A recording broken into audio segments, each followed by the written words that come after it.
was 1980, and David Ragg says, Percy, we're going to make you dean, and you're going to St. Paul's Cathedral. I said no. 3 times I said no. He phoned me 3 times. I was up in St. Bart's in Sarnia, and we were really having good things happening and fun up there. And 3 times he phoned me up, and finally, the 3rd time he asked me something I've never asked a priest when I was bishop. He said, would you talk to the committee as a favor to me? And I said, okay, I'll go. So I went to the committee, and we went into the guild room, and I had a meeting with a group of people, which was a very interesting meeting in those days. I said, there's very little going on. Nothing has happened in the last year that I know of. I said, sure, the choir sings in Latin, but I said, I think we've sort of gotten to the point where we need to drop that. And I went on like that. And I was easy about it, because I went home and Sue said what happened, and I said, well, listen, don't worry about it. And they're not going to ask me to go there. The next morning, David Ragg had gone on holidays, and Morris Robinson was looking after the diocese. And the phone rang about 9 o'clock, and I picked up the phone and said, hello, and this voice that I knew very well said, good morning, Dean O'Driscoll. Wow. And I nearly died. And that's how I became dean. Ever wonder what the numbers that were on our church pews were all about? I think that was an old tradition in churches, maybe in England, to have your name on a pew. And the idea was that when the family came, that the name was there and nobody else was sitting there. And that's what happened. Very often at Christmas Eve, families would come. They'd come at the last minute, and they'd still expect nobody to be sitting there, even though there were about 400 or 500 people looking for seats. And they would immediately turn to the wardens and say, remove those people from our seat, please. And you can't run a congregation like that. After a year, we decided, I got the Board of Management to make a decision that we were going to eliminate the pews. And so I went to the synod solicitor, and I said, I need help. I need to have a motion, watertight motion, for the vestry meeting on January, and it's to say that we no longer have named pews in this parish. And he wrote the motion, and we presented it at the vestry meeting in January, and my recollection is about 3 or 4 families left. And everybody else said, that's a good idea. When I first came to the Diocese of Huron in 1998, Percy was the diocesan bishop and Metropolitan of Ontario. He had 2 suffragan bishops here in those days. One was the Right Reverend Jack Peck, who was down in the Windsor area, and also the Right Reverend Bob Townshend. Having Bob's wife, Pat Townshend, together with Percy and Sue today, it was interesting to hear them both reflect on their time together in ministry in those years. One of my first memories of Bob, had to do with after it was known that I was elected, he came into the office at the cathedral and he said to me, listen, I'm going down to Windsor for a couple of days. Would you like to come down with me? Because he said, you don't know it, do you? And I said, heavens, I haven't been to Windsor in my life. So he said, well, why don't you come down? I got to see I got a couple of places and to go to. And he said, I can show you around the countryside and the geography of the place. So I said, that'd be terrific. In those days,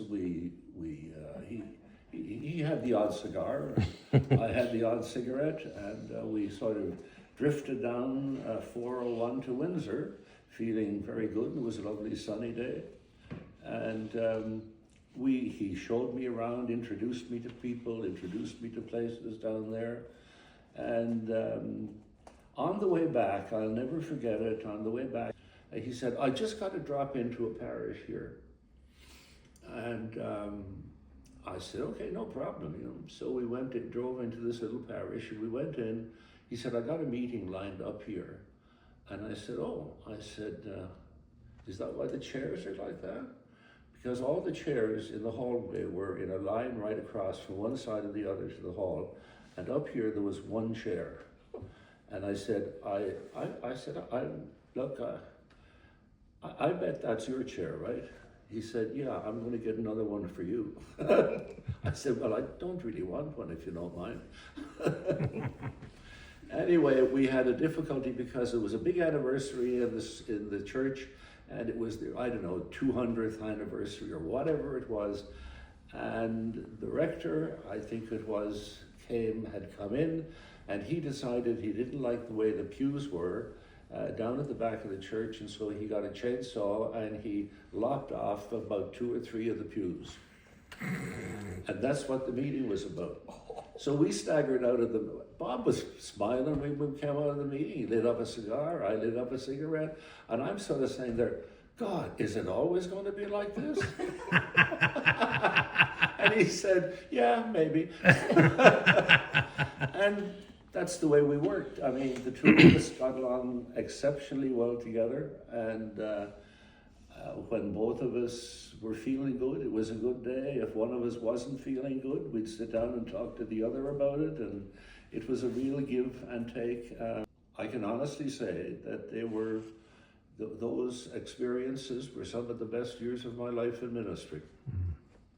I remember that the bishops in the synod office worked together so well, and they were all different, and yet, you know, clergy would come in with problems and decisions that were made that Bob had made, and the clergy didn't like that, and they, you know, go to another bishop and see if they get a different answer. No, they didn't get a different answer. There was always, you know, no, this is the way it is. And I don't know, there were, you know, celebrations that we were, you know, happy that good things were happening, or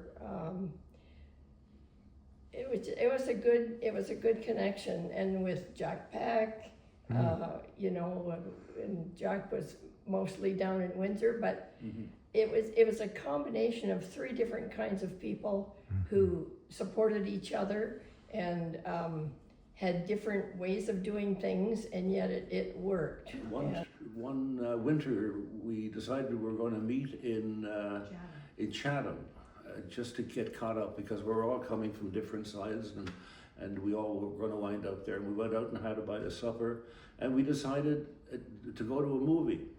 And so we got into the car and we went downtown Chatham. In those days, there was a movie theater with 6 screens in it. And we went in, looked at everything, and he said, have you decided what movie you're going to see? And we said, yeah, we did. And we all went to a different movie, the 3 of us. And then when we got home that night, we talked about the movies that we had seen. And that was the kind of thing kind of camaraderie that we had.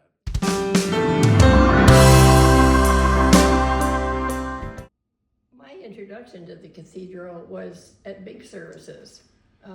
I wasn't an Anglican, and so the first service I went to was my husband's ordination as a priest, and that was quite an awesome experience to come into that great big place and see all those people who were there, and all the clergy in their robes proceeding in and sitting at the front of the church, and all the people that attended. And then over the years, as the wife of a clergyman, I attended ordinations, consecrations, funerals of bishops who had died, and all those services were to me a gathering of the whole diocese, people who came from all the parishes in the diocese for these major events. We got to know each other, we enjoyed meeting together and celebrating or mourning or anticipating elections of bishops. I attended a number of those. and just anticipating the new things that were happening in the diocese. And I always felt about the cathedral that it's the diocese, it's the church at the center of the diocese. And that is important to lots of us who weren't members of the cathedral.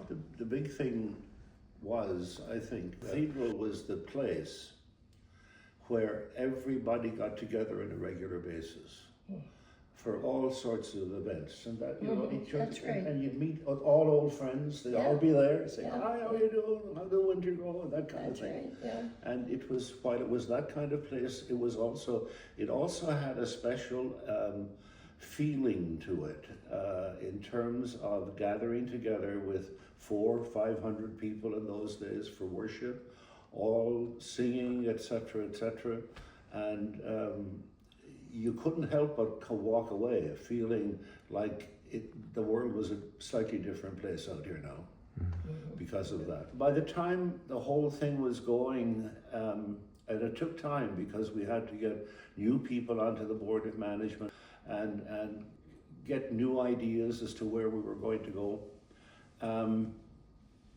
That took about 1.5 to 2 years. And I remember the next big thing I remember about that one Sunday was when Jim Dugan, who came to us from Toledo, Ohio, and I was celebrating, and Jim was there, and it was the first Sunday that Louise Peters was on deck. And she was just recently ordained, and I had wangled with the bishop that he would put her into the cathedral as her first appointment. And we walked out, the three of us walked out and stood at the top of the chancel steps, and there was a sort of a silence. And I looked out at the congregation and I said something to the effect of that. I said, "You know, I really want to tell you something. This is special."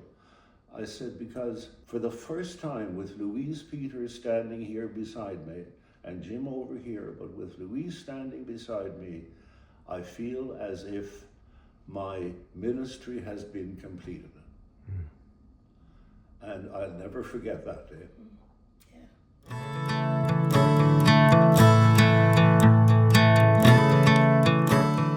To say one thing, I remember when we quit singing Latin there.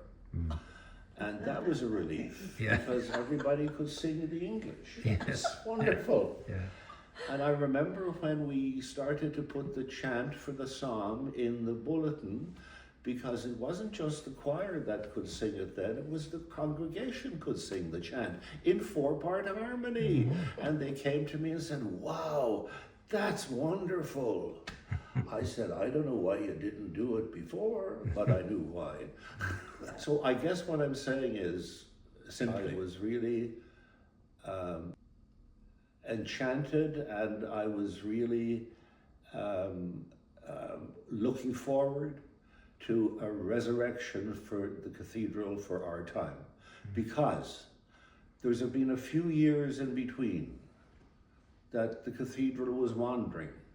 I think it wasn't sure where it was going. The ministry wasn't sure of itself and where it went, and where it was going. And I think what's happening now, because of the changes, the physical changes, I think those physical changes are going to translate into spiritual changes. And I think there's going to be a new direction set for the cathedral and by the cathedral as the home church of the Diocese of Huron.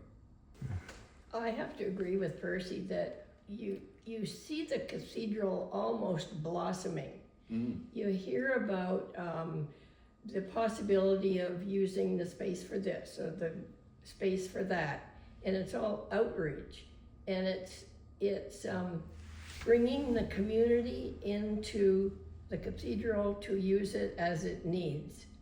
And I see that as like a reawakening of interest in our community, in the needs of our community, in the assets of our community, that will feed the cathedral going forward and make it an important part of the city again. I hope that the restoration of the lunch program and the outreach to people in need remains strong or continues to get stronger, because I think that's an important part of the cathedral as well. And if the people in the various places in the diocese see this happening, they may be inspired to use their own churches for similar things, because churches need to be expanding out into the community these days. One of the things I notice in the Huron Church News now is the articles, the very practical, down-to-earth articles about how different ministries are taking place in different smaller parishes around the diocese. And I think that that's also the beginning of a new sort of healthiness. And if we can do that at that level, I think that there's a role for the cathedral to engage in bringing those people together and to share those ministries and to celebrate those ministries in the setting of the cathedral, especially when Synod is on, for instance.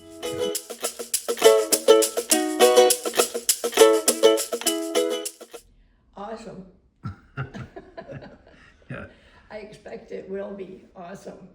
And modern and up to date.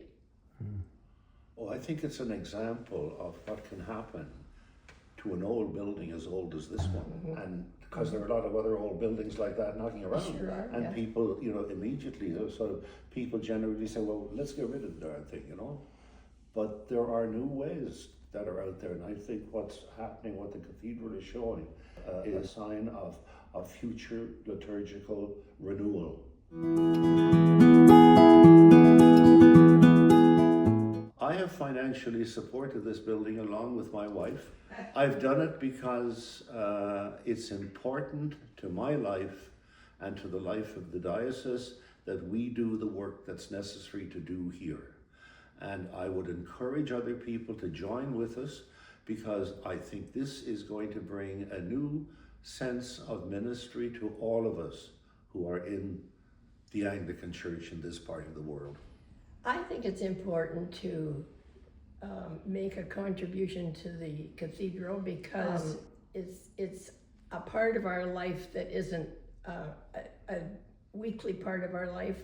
But for people all around the diocese, I think it's important to know that you've contributed to updating the cathedral, to restoring the worship space. We all come for all these big events, and we need to be able to contribute just so that we are part of what is happening here. Yeah. And we'll be the beneficiaries of it, and so will our children and our parishes and our, other generations. So this is our opportunity to build the cathedral today, as others have done for centuries before us, to establish it for future generations.